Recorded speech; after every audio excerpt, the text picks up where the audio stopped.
All right, so let's get in it.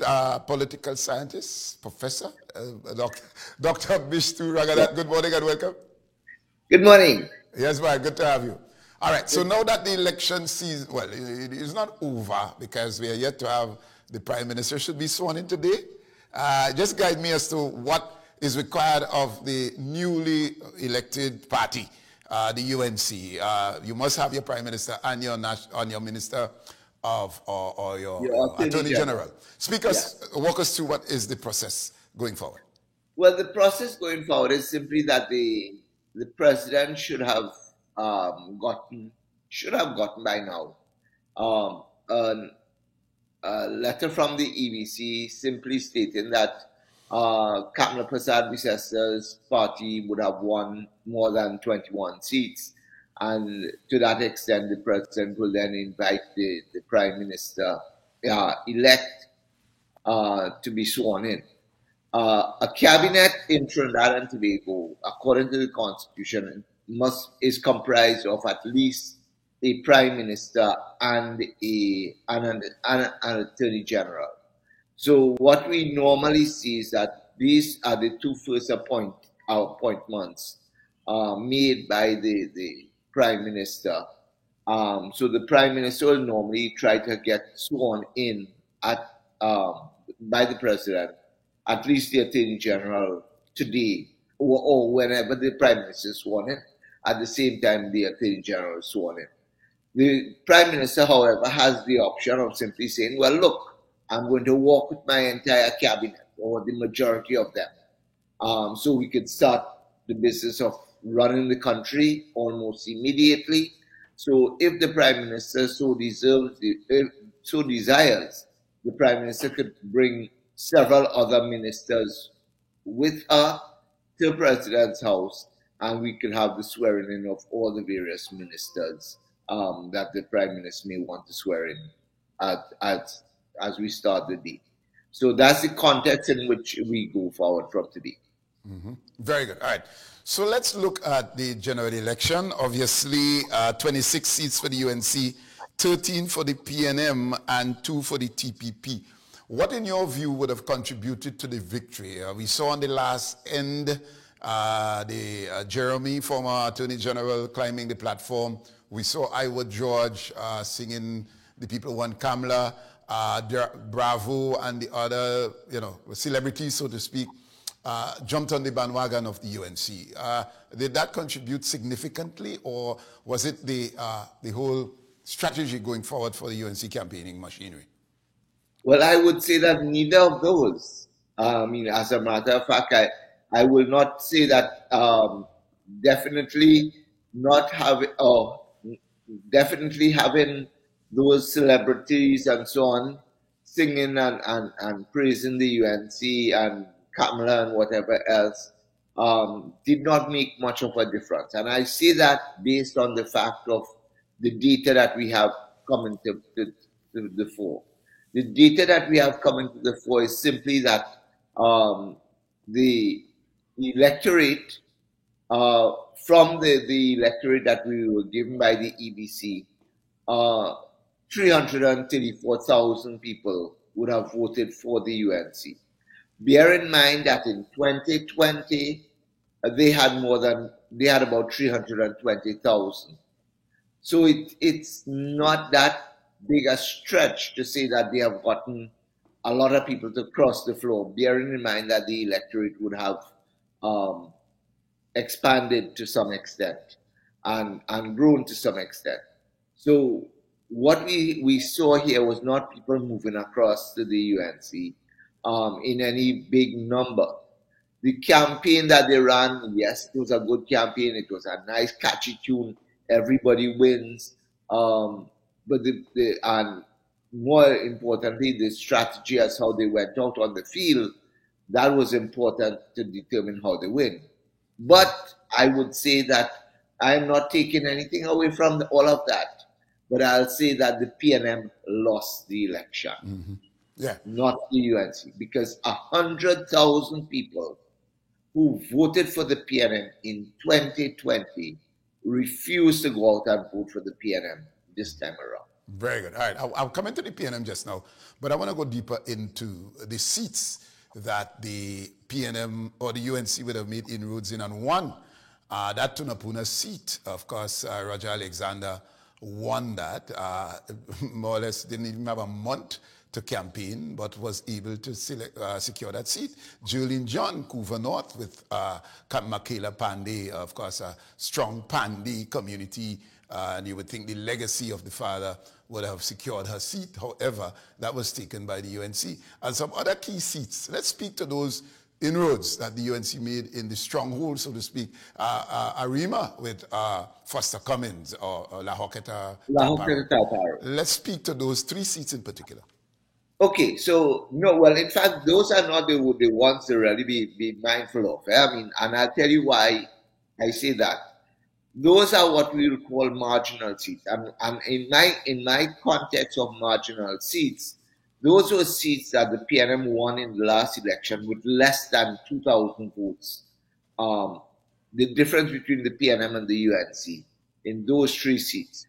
But if you talk like the seats like, for instance, Point Fortin, well, that is clearly inroads because that was not deemed to be marginal at any point in time.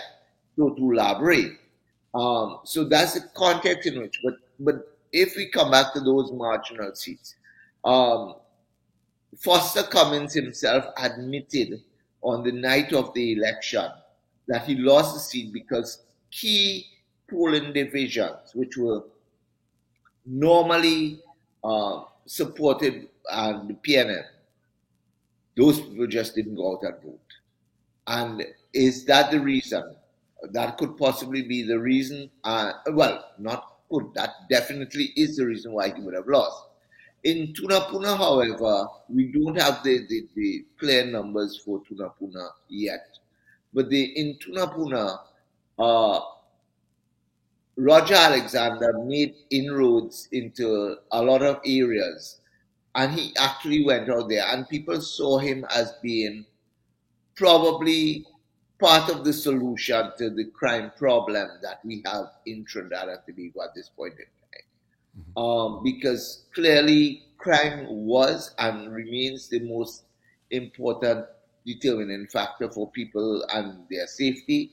And they wanted to give somebody who would make a difference to say, let's clean up this crime situation. So I think that would be one of the reasons why, in the case of Tunapuna, Roger Alexander would have pulled ahead, notwithstanding that PNM people didn't go out and vote too. But I think that played a significant part there. La Hoqueta Talparo, like I said, was a marginal seat. The last time around, Foster won it. But you remember in 2010, it was won by the UNC. In 2015, Maxi Coffee took it from the UNC for the PNM. But what happened in 2025? Maxi Coffee's campaign manager, who literally worked with Maxi and also worked with Foster Cummins in 2020, pulled out of the PNM in 2022 and joined the UNC. And in fact, the UNC decided, well, all right, he knows the constituency well. He knows the PNM people in the constituency. Why not run him as the PNM candidate, as the UNC candidate for the constituency? And it worked for him. So that was one of those issues in which I think the UNC used Maxi Coffee campaign manager, Mr. Watts, to win that seat. And when you look at the, St. Joseph had already started leaning long time before.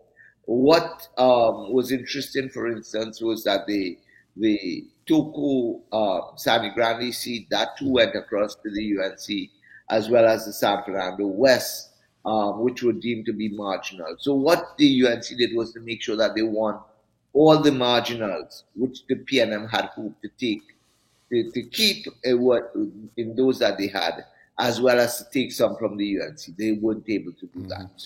Julie John in Couva, and of course, she went up against Michaela Pandey. Just a little bit on that, because I think that was, we anticipated that maybe she would have, Michaela that is, would have won based on her father's legacy. Speak to that. Michaela Pandey did not really run a campaign per se in Couva North. What she did is, yes, she tried to whip up supporters her father's supporters, and try to get them to come and vote for her. But bear in mind two things. One, Pandey has not been in that seat since 2010. So you're talking about 15 years would have elapsed since they had a Pandey in that seat. And more importantly, and to that extent, a lot of the purebred Pandey supporters, many of them would have moved on, passed on, whatever. Who remained in that Couva North seat was simply the younger UNC people who saw the UNC in government between 2010 and 2015, and they decided that they were not going to give their votes to Michaela Pandey. Yes, she did win some votes. We're waiting for the final numbers here too. But the point about it, I don't think that she made that great an impact. I doubt very much so that she would have been able to get back her deposit for that seat, but we have to wait for the final numbers. But yes, Michaela Pandey, and throughout Trinidad and Tobago, I mean, she even attempted to contest the two seats in Tobago. We saw the final tally for 37 candidates was just about 21,000 voters. So there was not that kind of interest in the Michaela Pandey or any other third party in Trinidad. Yeah, let's come to the PNM. I heard you on a different frequency speaking, or you actually lay the blame for the loss or the PNM loss at the foot of the former Prime Minister, Dr. Rowley. Give us your view as to why that was your conclusion. Okay, so, and in fact, it is not only my conclusion. I mean, I am hearing it coming out from some of the PNM people themselves, who would have said, and in fact, when I say that, I've seen a post by Jennifer Batiste Primus yesterday to that effect. What happened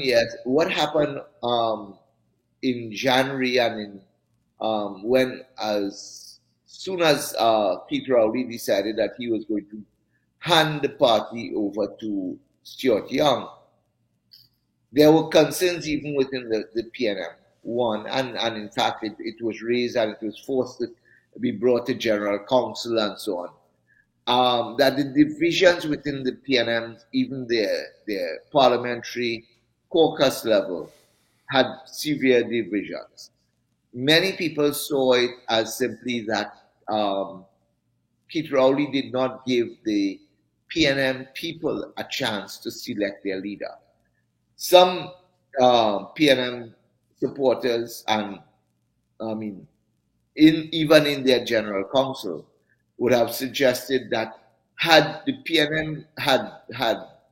PNM membership been given a chance to vote for their leader, it was more likely that they would have gone with a Penelope Beckles, for instance. I think, and to be honest with you, I would really think that Penelope Beckles leading the PNM would have given the UNC a harder challenge. And more importantly, PNM people would have come out. In a way, PNM people, when I heard, for instance, when Foster Cummins and Faris Alwari both said that in stronghold PNM polling divisions, people did not come out to vote, the question could be why. Were they in effect punishing their party for disrespecting them? Were they, I mean, you heard the word disrespect being used even by the TPP political leader, but if I use the Trinidad case, in Trinidad, were the Trinidadian PNM support base feeling that they were disrespected by the PNM hierarchy by not being given that opportunity to select their own leader? And to a large extent, that is the impression I am getting on the ground now. We, even on Monday night, when the question was posed to Dr. Rowley and Stuart Young as to who will be the opposition leader, Dr. Rowley's answer could only be that we'll decide that on Wednesday when we go to the General Council. In that regard, clearly the General Council may very well decide that Stuart Young was not the person who should have led that party into the election. If you go through the media yesterday morning, for instance, an elderly lady, elderly PNM supporter was asked why did she think that the PNM lost? And she was at Balize House at the time on Monday night, and she said they put Stuart in the lion's mouth, meaning that he was not necessarily the person who should have led the PNM into that battle.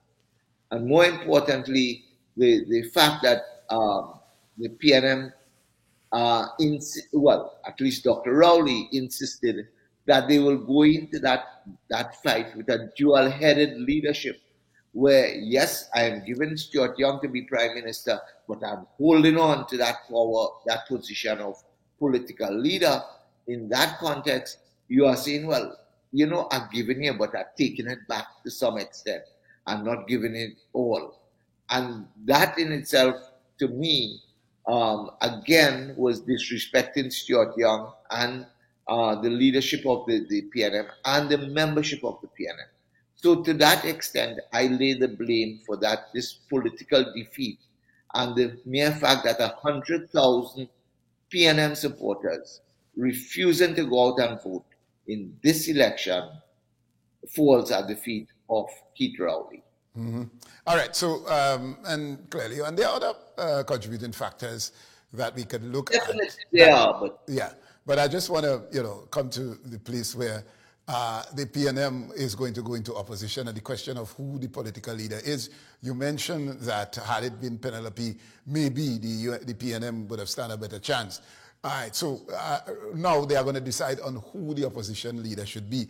In your view, should it be, would the debate go right back around as to whether it should be Penelope Beckles or Stuart Young?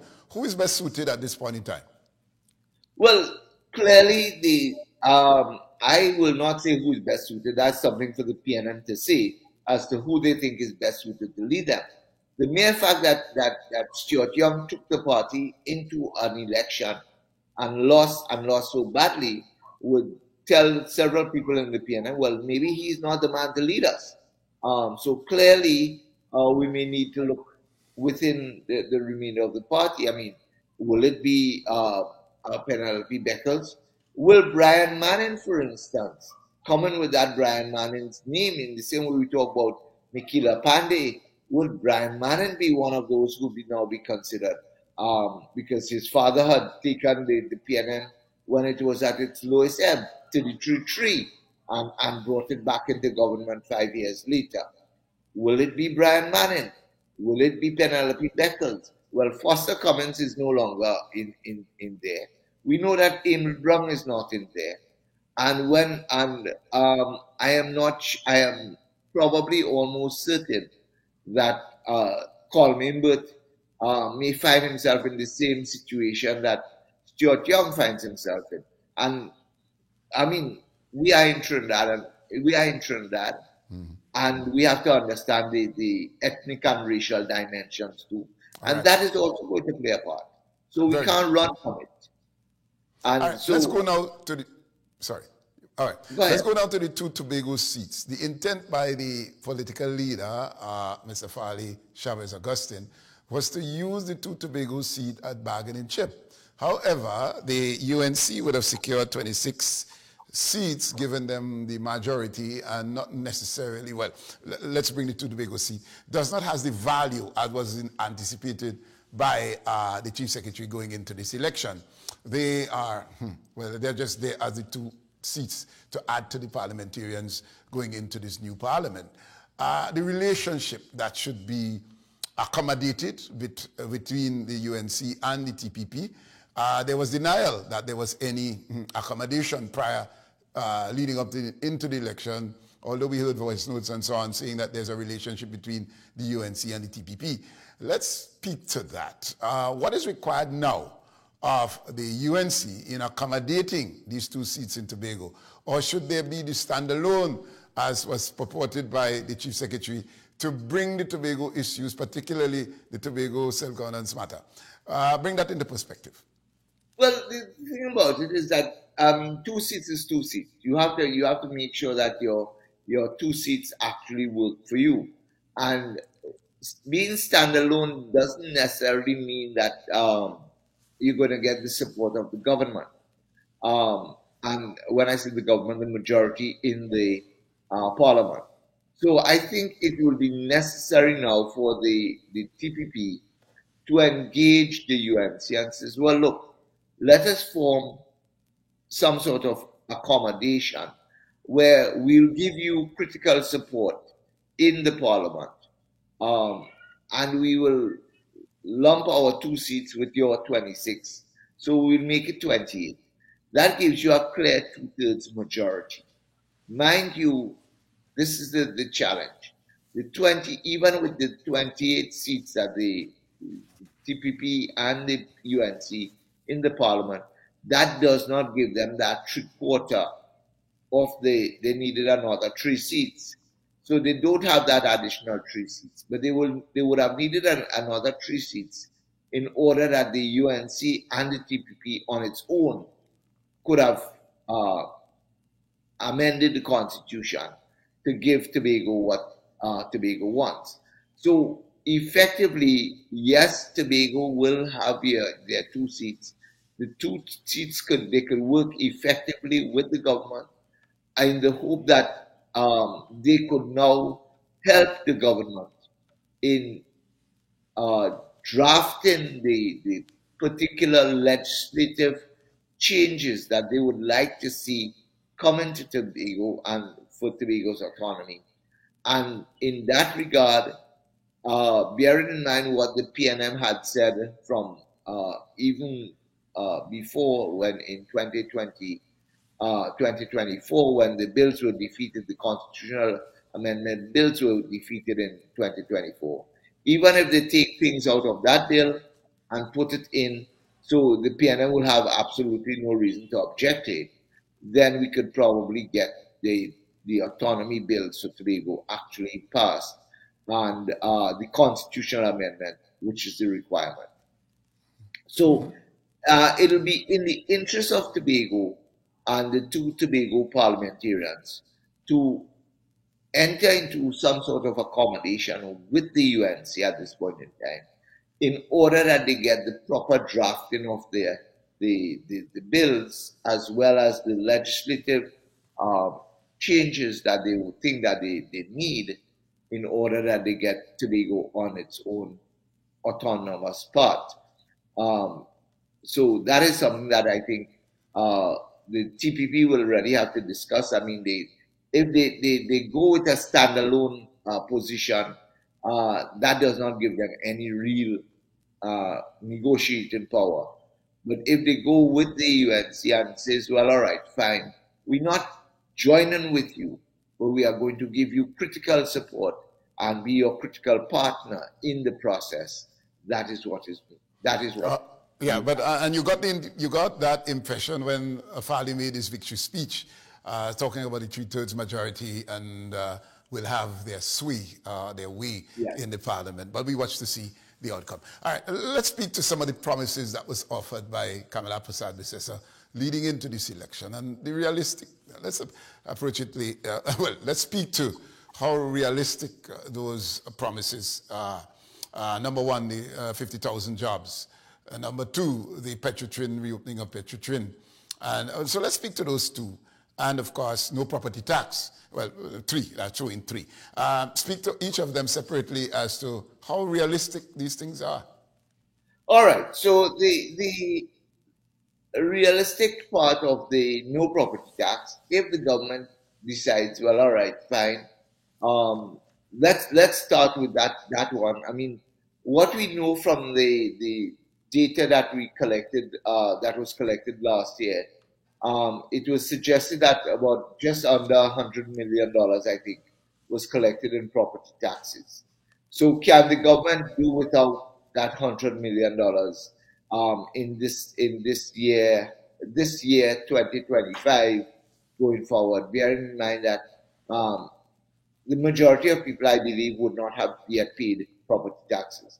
Some people would have already paid it, but I mean, whether they'll get a refund or not, I don't know. But the point about it is simply that that is one of those easy promises that the UNC could try and keep early on, so that they could say, well, they could probably, as soon as the Prime Minister takes office and a new Minister of Finance comes in, they could probably advise the population, well, look, don't go and pay no property tax. We will pass a bill in the Parliament simply saying that we have deferred property taxes for the next 5 years or something like that. And that could easily be done. So that's not a problem. Money bills are passed with a simple majority in the Parliament. So that's the easy one. The reopening of Petrotrin, the Petrotrin refinery, that we could note might be a much more longer term than immediate, because first they have to find an operator for the Petrotrin. Whether they would actually go into negotiations back with Mr. Roger and Patriotic Energies? Patriotic Energies, I think, was what he had called it at that point in time.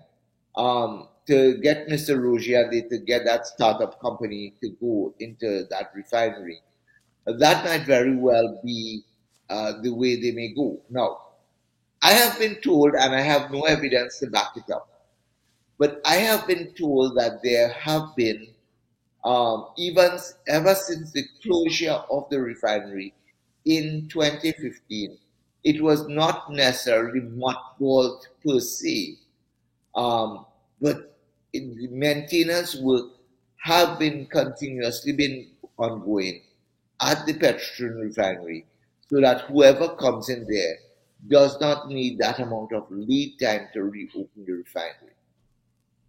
So that is something that I've been told. I don't have the evidence. I'm merely saying that that is what we've been told.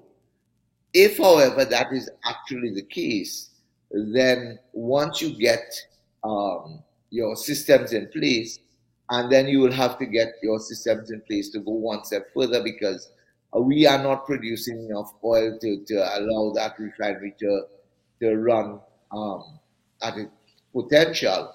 So we're going to have to get suppliers of crude oil and so on to come back in and to start that process going.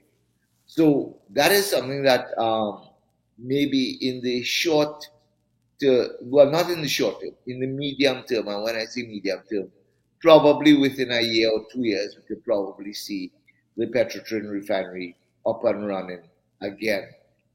And what we have to know is whether or not it is government run, or whether it is we are giving it to Patriotic Energies on a lease basis or whatever else to run. I don't know, but that is something that we have to work out the details on, and we go forward, because I doubt very much so that the Oando